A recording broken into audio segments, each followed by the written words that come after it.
आज की क्लास में हम सीखने वाले हैं आधार, घात और करनी किसको कहते हैं, किस तरीके से इनको अप्लाई करेंगे। ठीक है, किसी संख्या पर आपको घात दी जाए उस सवाल को आप कैसे हल करेंगे, घात बट्टे के रूप में दे दी जाए तो आप कैसे हल करेंगे, और घात आपके पास माइनस में दे दी जाए तब हम उन्हें किस तरीके से हल करेंगे। आज की क्लास में हम यही सब सीखने वाले हैं।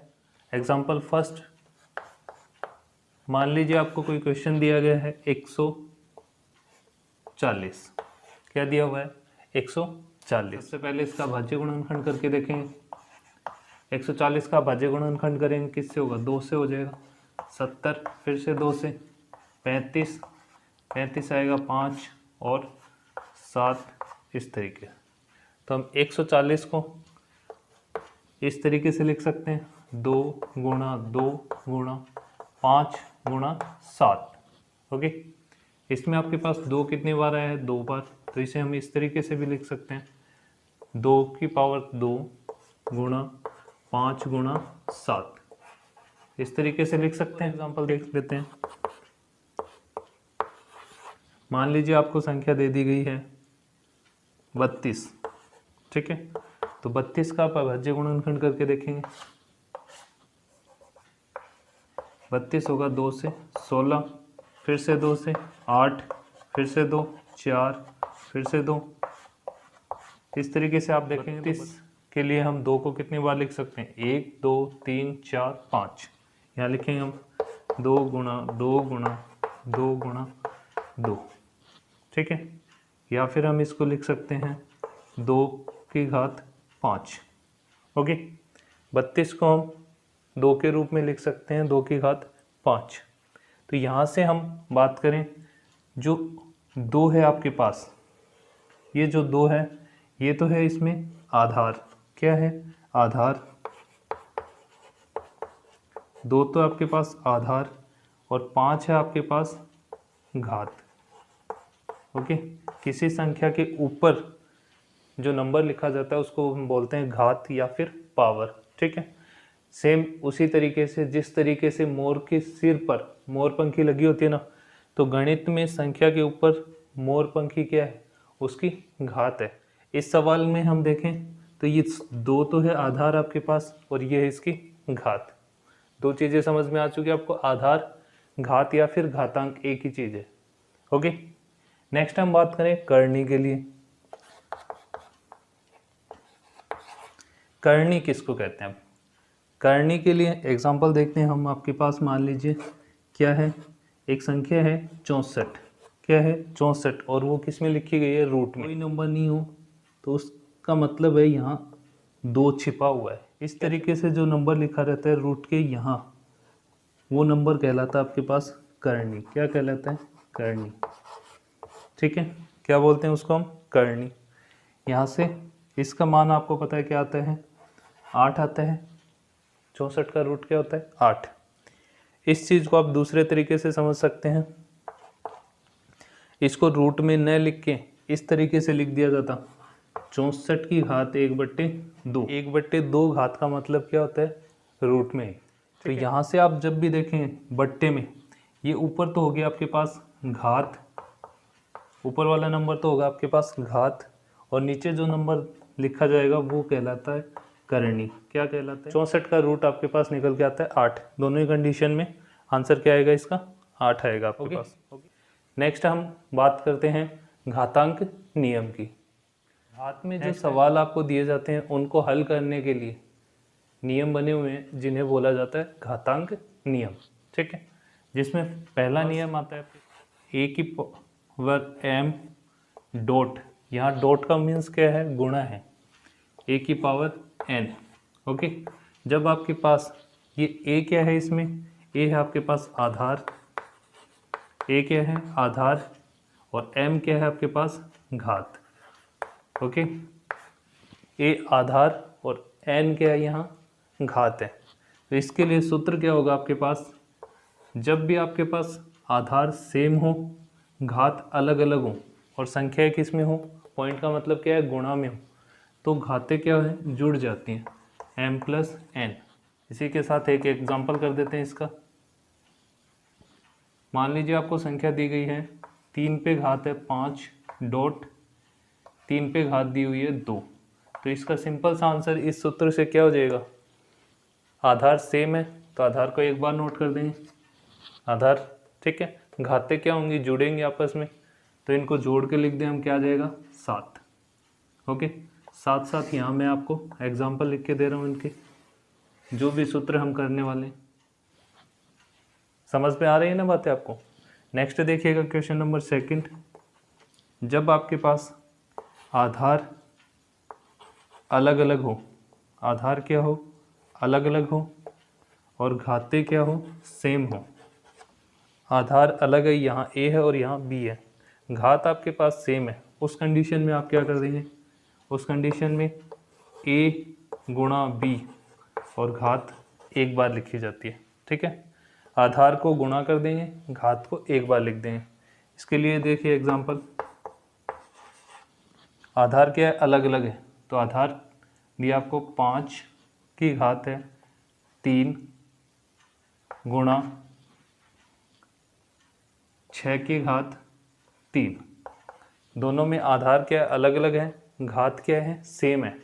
तो सूत्र के अनुसार क्या करेंगे, इसको आधार को गुणा कर देंगे, 5 6 30, 5 6 30 और घात को एक बार लिख देंगे, 30 की घात 3। ये इसका आंसर हो जाएगा।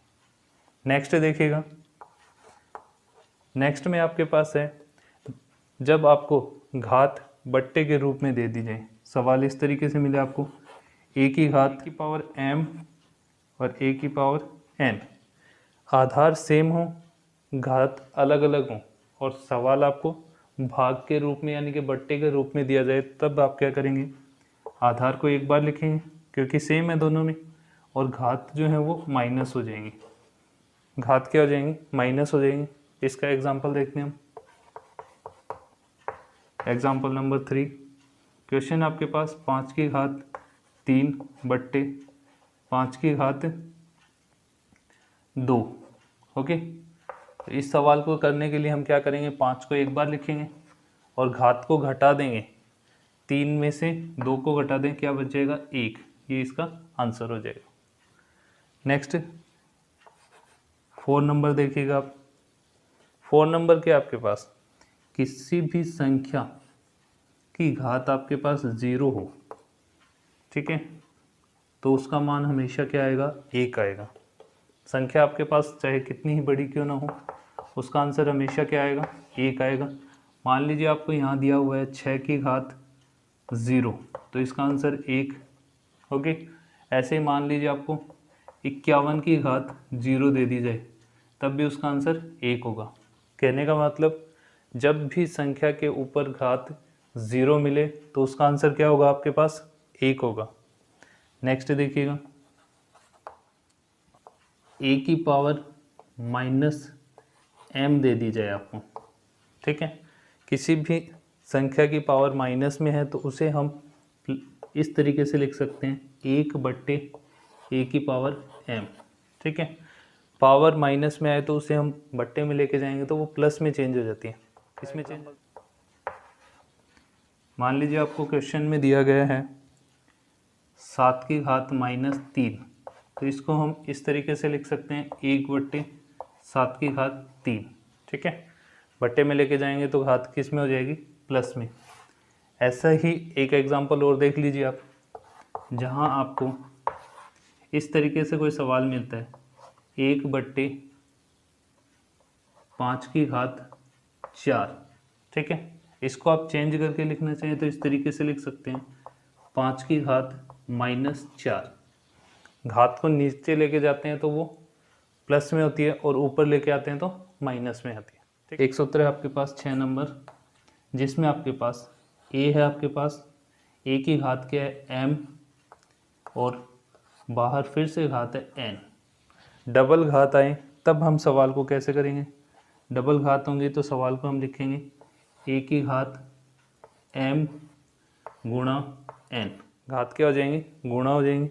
मान लीजिए आपके पास 9 है, उसकी घात 2 और फिर से घात है आपके पास 3, ठीक है। इस तरीके से घात हो तो घातें क्या हो जाएंगी, गुणा हो जाएंगी। 9 की घात क्या लगाएंगे आप, 3 दूनी 6। ओके, 3 दूनी 6। इस तरीके से प्रश्नावली 1.5 सूत्र हैं आपके पास, इन 6 सूत्र से पूरी की पूरी प्रश्नावली आपकी सॉल्व हो जाएगी। और ये प्रश्नावली केवल आपके 9th एग्ज़ाम तक ही सीमित नहीं रहेगी, कंपटीशन एग्ज़ाम में इस प्रश्नावली से काफ़ी क्वेश्चंस आते हैं। ओके, अब इन चीज़ों को आप अभी से अच्छे से सीख लीजिए। ओके, आइए देखते हैं आपकी प्रश्नावली का फर्स्ट सवाल है आपके पास, ज्ञात कीजिए और संख्या आपके पास 64 की घात 1/2। तो इसके लिए हमें सबसे पहले क्या करना होगा, 64 का अभाज्य गुणनखंड करके देखना होगा आपको। 64 का अभाज्य गुणनखंड करेंगे आप 2 से 32, फिर से 2 से 16, फिर से 2 से 8, फिर 2 से 4, फिर से 2 और 2। इस तरीके से आप देखें 2 कितनी बार है, 1 2 3 4 5 6। ठीक है, तो इसको हम लिख सकते हैं 2 की घात 6 और बाहर घात क्या है, 1/2। ओके, घात के ऊपर घात आई है तो इसमें हमने जो लास्ट फॉर्मूला लिखा था 6 नंबर, वो अप्लाई हो जाएगा आपके पास। a की पावर m फिर पावर n। ओके, इस कंडीशन में फॉर्मूला क्या कहता है आपसे, a की पावर m गुणा n। ओके, 2 की घातें क्या हो जाएंगी, गुणा हो जाएंगी, 6 गुणा में 1/2। इस 2 से इसको हम काट दें तो क्या आएगा, 3। क्या बचा आपके पास, 2 की घात 3। लिखेंगे 2 गुणा 2 गुणा 2, गुणा कर दें, 2 दूनी 4, 4 दूनी 8, तो 8 इसका आंसर हुआ।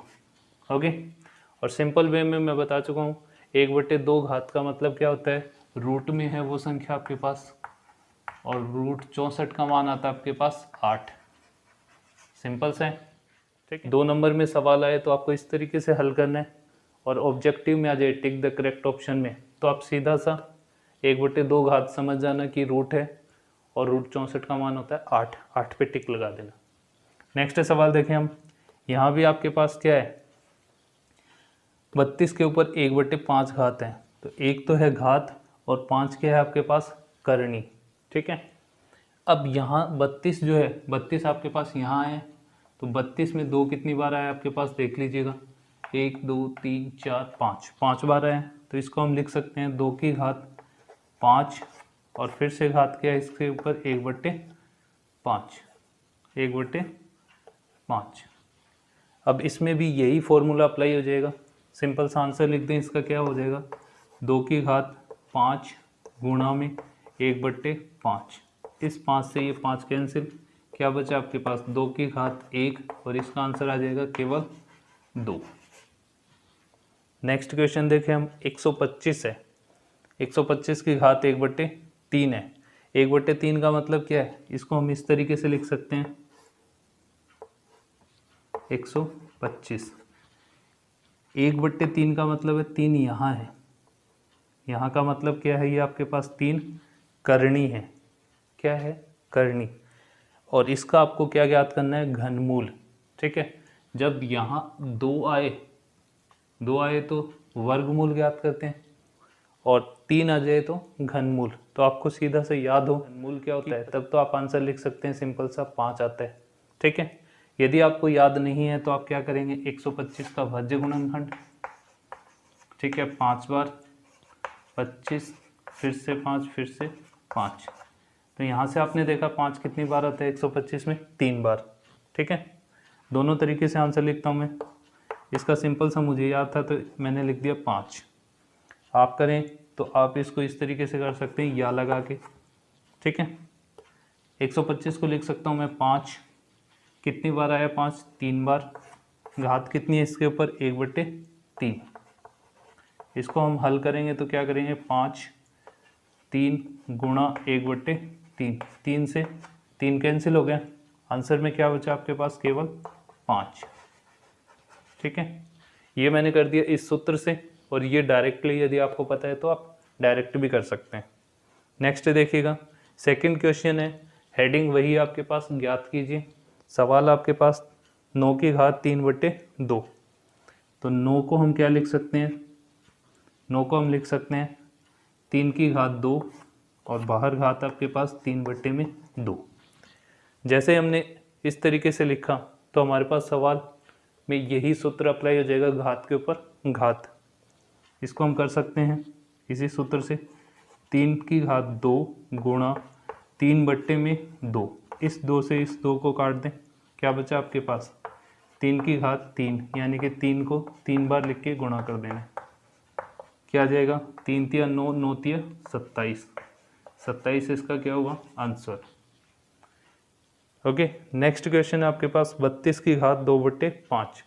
32 आपको पता है 32 में 2 कितनी बार आते हैं 5 बार, तो इसको हम लिख सकते हैं 2 की घात 5, बाहर घात है 2/5। ओके, इस तरीके से लिखेंगे हम 2 की घात 5 गुणा 2/5। ओके, इस 5 से ये 5 कैंसिल, क्या बचा आपके पास 2 की घात 2। 2 की घात 2 का मतलब 2 को 2 बार गुणा करने, 2 दूनी 4। इस तरीके से आप इसको लिख सकते हैं। सवाल आपको समझ में आ रहे हैं तो वीडियो को लाइक कीजिएगा, शेयर कीजिएगा। चैनल पर फर्स्ट टाइम आए तो चैनल को सब्सक्राइब कीजिएगा। ओके, नेक्स्ट क्वेश्चन देखिएगा, सेम पैटर्न पे क्वेश्चन चल रहे हैं। सूत्र मैंने एक बार लिखा है, ठीक है, जहाँ क्वेश्चन चेंज होंगे वहाँ हम सूत्र को फिर से लिख लेंगे। ओके, आप नोटबुक में जब इसको नोट करेंगे तो सभी क्वेश्चंस के साथ सूत्र जरूर लिखें ताकि आपको सूत्र याद हो जाए, अलग से याद करने की ज़रूरत ना पड़े। इसको हम देखिए 16 को लिख सकते हैं 2 की घात 4 और बाहर घात के आपके पास 3/4। तो इसमें भी सूत्र कौन सा अप्लाई हो जाएगा जो हम पहले कर रहे थे, a की पावर m फिर से पावर n। तो इस कंडीशन में a की पावर m गुणा n, ये वाला सूत्र अप्लाई हो जाएगा जो अभी तक करते आ रहे हैं हम। ओके, यहाँ नोट करेंगे हम 2 की घात 4 गुणा 3/4। इस 4 से 4 कैंसिल, क्या बचा आपके पास 2 की घात 3। और 2 की घात 3 का मतलब आपको पता है 2 को 3 बार लिखना है, 2 को 3 बार लिखते हैं तो आता है आपके पास 8। ये इसका आंसर हुआ। नेक्स्ट हम देखते हैं 125 पे घात है इस बार -1/3। तो 125 के लिए हम पहले सवाल कर चुके हैं। 125 को हम लिख सकते हैं 5 की घात 3। क्या लिख सकते हैं 5 की घात 3, ऊपर घात क्या है -1/3। इसी सूत्र से हम इस सवाल को करेंगे 5 की घात 3 गुणा में मैंने लिखा -1/3। ओके, इस 3 से 3 कैंसिल हो जाएगा, क्या बचा आपके पास 5 की घात -1। और ये चीज़ मैंने आपको एक सूत्र लिखवाया था जिसमें माइनस में घात हो तो उसे हम किस रूप में लिख सकते हैं 1/5। ये घात जब नीचे जाएगी तो प्लस में बन जाएगी। ओके, इसके लिए सूत्र लिखवाया था मैंने आपको, a की पावर -m हो तो उसे हम लिख सकते हैं 1/a की पावर m। ठीक है, ये वाला सूत्र था। नेक्स्ट क्वेश्चन देखिएगा, क्वेश्चन नंबर 3 में क्वेश्चन का टाइप जो है वो चेंज हो चुका है। यहाँ आपको क्या दिया हुआ है 2 की घात 2/3, डॉट का मतलब क्या है गुणा है, फिर है 2 की घात 1/5। तो इस कंडीशन में मैंने आपको एक सूत्र लिखवाया था जहाँ आधार सेम हो घात अलग अलग हो। पहले तो वो सूत्र नोट करते हैं। सूत्र था आपके पास a की पावर m डॉट a की पावर n। ठीक है, आधार सेम है तो आधार को एक बार लिखेंगे, गुणा में है हमारा सवाल तो घात क्या होंगी जुड़ जाएंगी, घात क्या हो जाएंगे प्लस हो जाएंगे। तो यहाँ भी हम इस सूत्र के अकॉर्डिंग करते हैं इस सवाल को, 2 को एक बार लिखेंगे 2/3 प्लस 1/5, घात जो है वो जुड़ जाएंगे। ठीक है, 2, 3 और 5 का लघुत्तम लेंगे, क्या आएगा आपके पास 15। क्या आ जाएगा 15। इसको हम क्रॉस मल्टीप्लाई कर देंगे वज्र गुणा, 5 दूनी 10 प्लस 3 एकम 3। ओके, इस तरीके से लिख सकते हैं आप इसको। इनको जोड़ के लिख दीजिएगा, 2 की घात कितनी होगी 10 और 3 13 बट्टे में 15। यही इसका आंसर हो जाएगा आपके पास। क्वेश्चन सभी आसान है, बस आपको तरीका पता होना चाहिए। नेक्स्ट क्वेश्चन देखिएगा, इस बार क्या है, 1/3 की घात 3 है और फिर बाहर घात कितनी है, 7। तो पहले ये बट्टे में घात दी है, इसको हम ऊपर ले आए, तो इस तरीके से लिख सकते हैं हम इसको 3 की घात -3 और फिर से घात कितनी है, 7। इस सवाल में दो फॉर्मूले अप्लाई हो रहे हैं, ठीक है। एक तो ये वाला 1/a की पावर m है आपके पास, ठीक है। इस पावर को हम ऊपर लेके आएंगे तो a की पावर -m हो जाएगा, ठीक है। एक फॉर्मूला तो हुआ आपके पास ये वाला। दूसरा फॉर्मूला जो अब तक हम करते आ रहे हैं वही अप्लाई हो रहा है इसमें, कौन से वाला, पावर के ऊपर पावर, यानी कि ये वाला फॉर्मूला नोट करेंगे हम इसको। 3 की घात -3, इस तरीके से जो घात होती है वो क्या होती है, गुणा हो जाती है। तो इसके साथ गुणा में हम लिख देंगे 7 को और इनको गुणा कर दें। 3 7 या 21, माइनस चिन्ह था तो माइनस लगा दिया, यही इसका क्या हो गया, आंसर हुआ। ओके, नेक्स्ट क्वेश्चन देखिएगा। इस पर क्वेश्चन आपके पास 11 की घात 1/2 बट्टे 11 की घात 1/4। सवाल आपको पहले से ही बट्टे में दिया हुआ है, तो इसके लिए सूत्र चेंज हो जाएगा आपके पास। सूत्र क्या होगा आपके पास, a की पावर m बट्टे a की पावर n, ठीक है। इसको हम लिखेंगे a की पावर m -n, ये वाला सूत्र अप्लाई हो जाएगा इसमें, ठीक है। बट्टे में सवाल दिया है तो घात जो है वो घटा दी जाएंगी, तो इसे हम लिखेंगे 11 की घात 1/2 माइनस 1/4। क्या लिख देंगे, 11 की घात 1/2 माइनस 1/4। इसको हम हल करेंगे, 11 4 और 2 का लघुत्तम लेंगे, के पास क्या आ जाएगा 4, ठीक है। फिर 2 के पहाड़े में 4 आता है कितनी बार, 2 बार। 2 को 1 से गुणा करेंगे, 2 एकम 2, माइनस 4 के पहाड़े में 4 आता है 1 बार, 1 को 1 से गुणा करेंगे 1 आ जाएगा आपके पास। ओके, तो आप हल करेंगे तो क्या आ जाएगा आपके पास, 11, 2 में से 1 को घटा दें, 1 बट्टे में 4, ये इसका आंसर हो जाएगा आपके पास 11 की घात 1/4। नेक्स्ट सवाल है आपके पास 7 की घात 1/2 डॉट डॉट का मीन्स गुणा है यहाँ 8 की घात 1/2। यहाँ आपने देखा कि घात तो है आपके पास सेम और आधार जो है वो अलग अलग हैं। इसके लिए हमारे पास एक सूत्र था आपके पास, कौन से वाला, a की पावर m डॉट b की पावर m, ठीक है। आधार अलग अलग है, घात सेम है, तो इसको हम लिखते हैं a b की पावर m। ए बी का मतलब क्या है, आधार को गुणा किया हमने, तो यहाँ भी हम गुणा कर देंगे 7 गुणा 8 और घात जो है उसको एक बार नोट कर देंगे। इनको गुणा करें हम 8 7 56 की घात 1/2 और 1/2 घात का मतलब आपको पता है क्या है, रूट है। इस सवाल को आप इस तरीके से भी लिख सकते हैं, √56। अब इसको हम लिख सकते हैं 56 का आप अभाज्य गुणनखंड करके देखिए, 2 से चला जाएगा, 2 दूनी 4, 2 8, फिर से 2 से 14, फिर से 2 से 7 और 7। इसको जैसे ही आपने हल किया तो आपके पास क्या क्या है, 2 गुणा 2 गुणा 2 गुणा 7, ठीक है। यहाँ से 2 का एक जोड़ा बन रहा है, जिस संख्या का जोड़ा बन जाए तो उसे हम बाहर लिख सकते हैं एक बार, तो 2 को हमने बाहर लिखा, रूट के अंदर क्या बचा आपके पास, 2 गुणा 7, ठीक है। इसका आंसर आगे हम करें तो 2 रूट में 7 दूनी 14, ठीक है। इस तरीके से भी लिख सकते हैं। या इस पूरी प्रश्नावली से रिलेटेड क्वेश्चन कंपटीशन एग्जाम में काफ़ी पूछे जाते हैं, इस वजह से इस प्रश्नावली को आप एक बार नहीं समझ में आए तो फिर से देख लेना। काफ़ी इजी वे में मैंने समझाने की कोशिश की है। वीडियो को पूरा देखने के लिए धन्यवाद। मिलते हैं आपसे नेक्स्ट वीडियो में।